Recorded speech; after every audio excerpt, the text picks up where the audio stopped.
لا حول ولا قوت الا باللہ، یہ جنت کے باغوں میں ایک باغ درخت لگانا ہے جی۔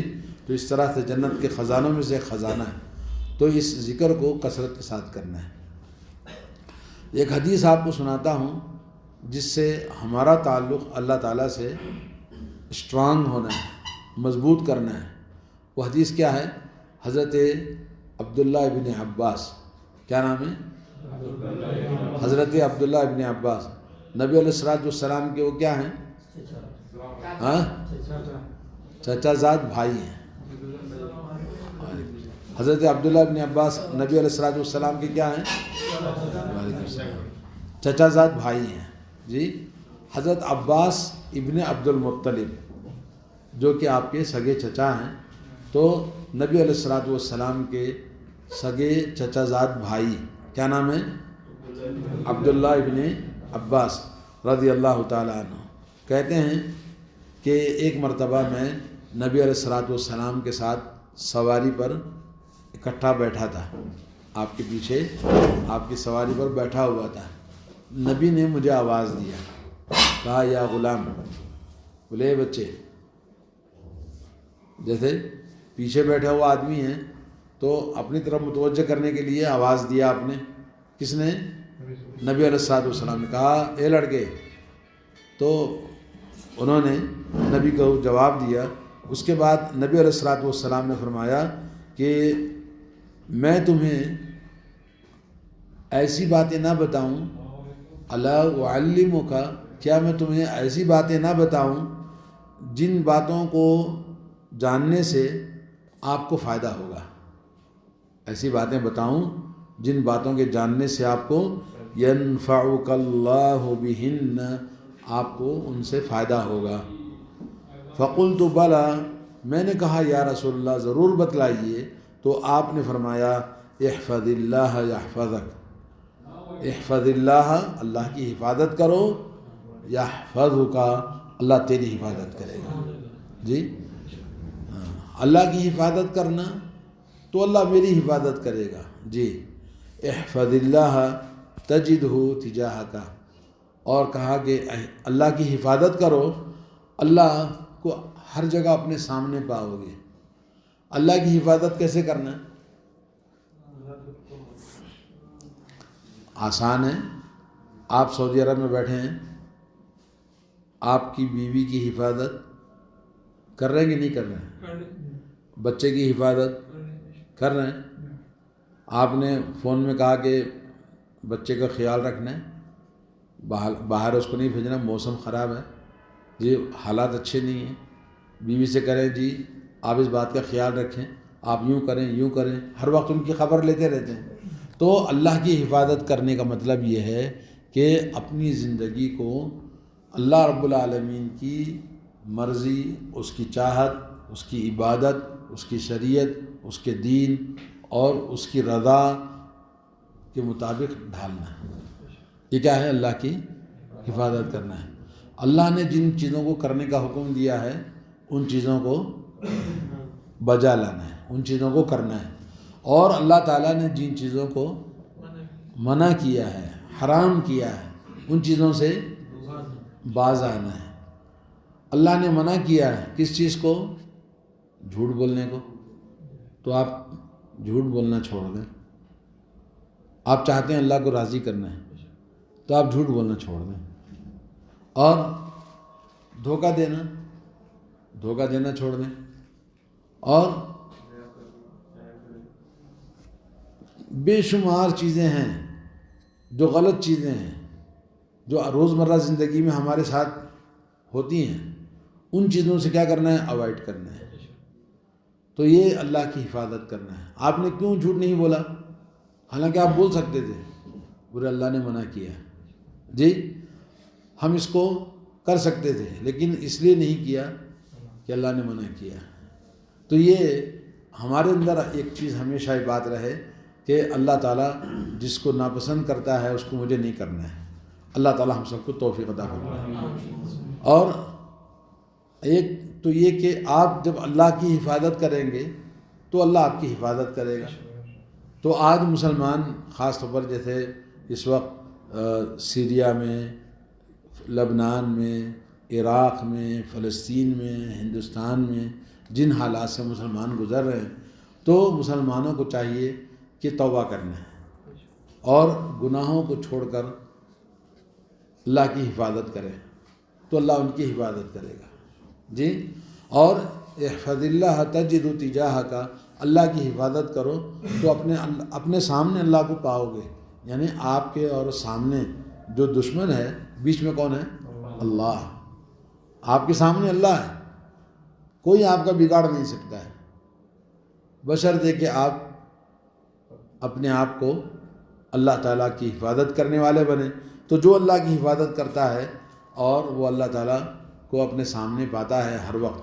ایک اور حدیث میں آتا ہے تعرف الی اللہ فی الرخاء یعرفک فی الشدہ، اللہ تعالیٰ کو خوشحالی میں، آرامی میں بھولو مت، تمہاری تنگی اور تکلیف میں اللہ تم کو نہیں بھولے گا۔ آرام سے آپ ہیں تو آپ نماز چھوڑ دیتے ہیں تو اللہ کو آپ نے بھلا دیا، فجر کی نماز آپ نہیں جاگتے تو آپ نے آرام ہیں، جنگی حالات ہیں۔ ابھی کل مسجد میں ایک جامعہ حائل کے آپ کے ایک استاد آ کر بولا، یہ دیکھو یہ میرا شہر ہے، گاؤں ہے، یہاں پر بمباری ہوئی ہے آج، اور پورا اسکول ہے، اسکول کے اندر بچے لوگ پڑھتے ہیں، اس پر بمباری کیا ہے، یہ گھروں کے اندر عورتیں ہیں، سب بمباری کر کے ختم کر دیا۔ اللہ، تو آج بھی میں نے کہا یار ابھی تک، بولے 9 سال ہو گئے جنگ برابر چل رہی ہے، کوئی کسی کی مدد نہیں کرنے والا، جس کو مارنا ہے لوگ مار رہے ہیں، اسرائیل میں مسلمانوں کو مارنا ہے اور سیریا کے اندر چل رہا ہے اور اب ہندوستان کے اندر بھی چل رہا ہے، تو کوئی بچانے والا نہیں ہے، کوئی آپ کی مدد کرنے والا نہیں ہے۔ آپ دیکھیں فلسطین کا بارڈر ہندوستان، یہ عرب، سعودی عرب سے لگا ہوا ہے، اور بہت سارے عربی، میں نے اس سے کہا تو کہتا ہے زیادہ حصہ تو سیریا کا اس کے ساتھ، ترکیہ کے ساتھ لگا ہوا ہے، اور اگریمنٹ ہے کہ سیریا کے اس وقت وہاں 25 لاکھ آدمی موجود، اس سے بھی زیادہ، کہاں پر؟ ترکی میں اور لبنان میں۔ تو یہ سب، اس کے باوجود ترکی جو پناہ دیا لوگوں کو، فری میں نہیں دیا ہے، بتا رہا تھا وہ استاد کہ زمین دی ہے اس کو، یہ زمین اس کے قبضے میں، اور وہ اس کے بدلے میں لوگوں کو پناہ دے گا۔ لیکن ابھی وہ، بہرحال بتانے کا مطلب یہ ہے کہ ایسے حالات جب بگڑ جائیں تو آدمی کو کیا کرنا ہے؟ اللہ کی حفاظت کرنا ہے، تو اللہ تعالیٰ کو اپنے سامنے پائیں گے۔ آپ دیکھیں کل ہم لوگ 2-3 علماء بیٹھے تھے، ایک نے کہا کہ اللہ تعالیٰ اس ظالم مودی کو کسی کی بد دعا لگے گی ختم ہو جائے گا۔ میں نے کسی کی بد دعا نہیں لگے گی، ختم نہیں ہوگا۔ اگر بد دعا سے ختم ہونا تھا تو بشار ختم ہو جاتا تھا، اور یہ اسرائیل کا جو کون ہے، نتنیاہو، وہ ختم ہو گیا ہوتا، جو فلسطینیوں پر اتنا ظلم کرتا ہے۔ سیریا کو تو اس نے کیا کیا لوگوں نے ظلم کیا ہے، ختم ہو گئے، اپنی جگہ بڑی سیفٹی میں، بڑے مزے میں اور عیش و آرام میں ہیں جی، عیاش ویسے ہی ہیں۔ تو اللہ تعالیٰ کی مرضی ہے، یہ جو مظلوم ہے، تعرف الی اللہ فی الرخاء، خوشحالی میں اللہ کو یاد کرو، تنگ دستی میں اللہ تمہارے کام آئے گا۔ تو انہوں نے خوشحالی میں اللہ کو یاد نہیں کیا، جب اچھے تھے، عیش عیاشی، ظلم، گناہ، برائی اور سب کچھ کرتے تھے۔ اب ہائے ہائے وائے وائے کرنے سے کوئی فائدہ نہیں ہے۔ سیریا کے ساتھ ترکی نہیں ہے بارڈر؟ ترکی تو بولتے بہت طاقت والا ہے، ترکی کچھ نہیں بولتا ہے.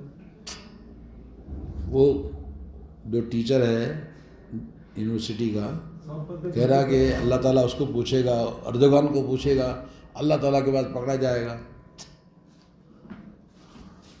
فعل بد تو خود کرے اور لعنت کرے شیطان پر. تو آج مسلمان کتنے دین سے دور ہے، کتنے برائیاں کر رہے ہیں، کتنی ان کے اندر گندگی ہے. اور جب حالات بگڑتے ہیں، مصیبتیں آتی ہیں، حالات جی ہمارے خلاف جاتے ہیں، تو ہم اس وقت میں یا رب یا رب کہتے ہیں. اور آدمی یا رب اے اللہ دعائی دیتے ہیں اور روتے ہیں، دعائیں کرتے ہیں. کہاں سے دعا قبول ہوگی؟ کیوں؟ اس لیے کہ کھانا حرام کا، ملبس ہو حرام، پہننا حرام کا، مشرب ہو حرام، پینا حرام کا، وغذی بالحرام، حرام غذا سے جسم پلا ہے. انا استجاب لذالک، کہاں سے دعا قبول ہوگی؟ نبی علیہ الصلوۃ والسلام نے فرمایا اطب مطعمک، اپنی غذا کو پاک بناؤ، تستجب دعوتک، تمہاری دعا قبول ہوگی. کس سے کہا؟ حضرت سعد بن ابی وقاص.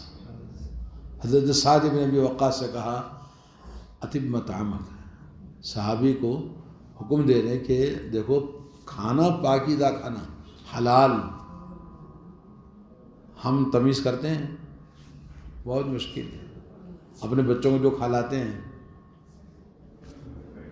بیوی کو جو کھلاتے ہیں، تو پھر یہ سب چیزیں ہماری زندگی سے جو جڑی ہوئی ہیں، جس میں ہم تمیز نہیں کرتے. تو آپ دیکھیں حالات ہمارے خود بخود ہم نے بنائے ہیں. جب آپ امن میں تھے، سکون میں تھے، خوشی میں تھے، آپ نے اللہ کو یاد نہیں کیا، تو تکلیف میں، مصیبت میں اللہ تعالیٰ آپ کی دعا کیوں سنے گا؟ جی اسی طرح سے جو آدمی ہمیشہ اللہ کو یاد کرتا ہے، خوشی میں، آرام میں، تکلیف اور تنگی میں اللہ ان کو نہیں بھولتا ہے. مثال کے طور پر مثال دیجیے یونس علیہ السلام، ہاں ہمیشہ اللہ کو یاد کرنے والے، اور جب مچھلی نے کھا لیا اللہ نے ان کو چھوڑا نہیں، کہا یہ میرا بندہ ہے، اس کو کھانا نہیں. ابراہیم علیہ السلام ہمیشہ اللہ کو یاد کرتے تھے، جب آگ میں ڈالا تو اللہ نے ان کو چھوڑا نہیں ہے، بولے نہیں آگ اس کو مت کھانا، یہ میرا بندہ ہے. ہاں. اور موسیٰ علیہ السلام کو فرعون خوش ہو کر آیا، میں ان کو مار ڈالوں گا. اللہ نے کہا پانی کو، بولے راستہ دے دو، یہ میرے بندے ہیں.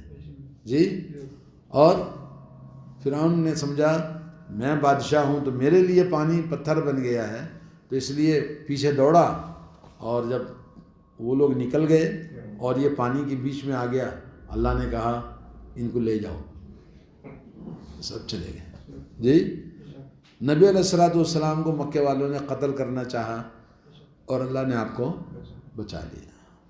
تو یہ اللہ رب العالمین پر ہمارا یقین، ہمارا ایمان، یہ ہے اللہ کی حفاظت کرنا. آپ اللہ کی حفاظت کرو، اللہ آپ کی حفاظت کرے گا. آپ نماز پڑھنا اور نماز کے ساتھ ذکر کرنا، دین سیکھنا. زندگی کا مقصد کیا ہے؟ دین ہے. دین سیکھنا نہیں چاہتے، دین کو سمجھنا نہیں چاہتے. کتنی دعائیں آتی ہیں، کتنے سورے آپ کو یاد ہیں؟ جی ایک سوال ہے. ہاں. تو آدمی کو چاہیے کہ زیادہ سے زیادہ دعائیں یاد کرنا ہے، ذکر، نماز کے بعد کا ذکر، صبح شام کا ذکر. اسی طرح سے آپ کی نماز میں، کیونکہ نماز اقیم الصلاۃ لذکری، اللہ نے کہا نماز قائم کرو کس کے لیے؟ مجھے یاد کرنے کے لیے. اجی میں اللہ کو یاد کرتا ہوں، بستر میں گرم گرم اوڑھ کے سوتا ہے اور بولا میں اللہ کو یاد کرتا ہوں. بولے یار تو نماز ہی نہیں پڑھتا ہے. ہاں جی میرے دل میں اللہ ہے، میں یاد کرتا رہتا ہوں. ہاں ہم غیر مسلم کو بولتے بھائی اسلام قبول کر لیں، بولے آپ یاد کرتے ہیں اللہ تعالیٰ کو اپنے انداز سے، میں ابھی اللہ کو یاد کرتا ہوں، میرے دل میں اللہ ہے. تو اس طرح کی سب باتیں کرتے ہیں لوگ. تو یہ سب نہیں، بلکہ زندگی چینج کرنا ہے. اگر آپ حالات کو بدلنا چاہتے ہیں، اپنے آپ کو بدلنا ہے. تو اللہ تعالیٰ مسلمانوں پر رحم فرمائے. جو اس وقت ہندوستان میں جن حالات سے مسلمان، یا سیریا کے اندر، یا عراق کے اندر، لبنان کے اندر، فلسطین کے اندر، یمن کے اندر، ہر جگہ مسلمان مصیبت میں ہیں. ان چیزوں کو بدلنے کے لیے اپنے آپ کو بدلنا ہے. اگر ہم بدلیں گے اللہ راضی ہو جائے گا. تو پھر اللہ کے نبی نے کیا فرمایا؟ احفظ اللہ یحفظک، اللہ کی حفاظت کرو اللہ تمہاری حفاظت کرے گا. احفظ اللہ، اللہ کی حفاظت کرو، اللہ تعالیٰ کو اپنے سامنے پاؤ گے. تو اللہ تعالیٰ ہم سب کو توفیق عطا فرمائے. یہ حدیث کا ایک پہلا جملہ تھا جو آپ کو میں نے بتایا. اس کے اندر اور بھی حدیث باقی ہے، انشاءاللہ پھر اگلے ہفتے آپ کو بتائیں گے. وصلی اللہ علیہ نبینا محمد وعلی آلہ وصحبہ. جی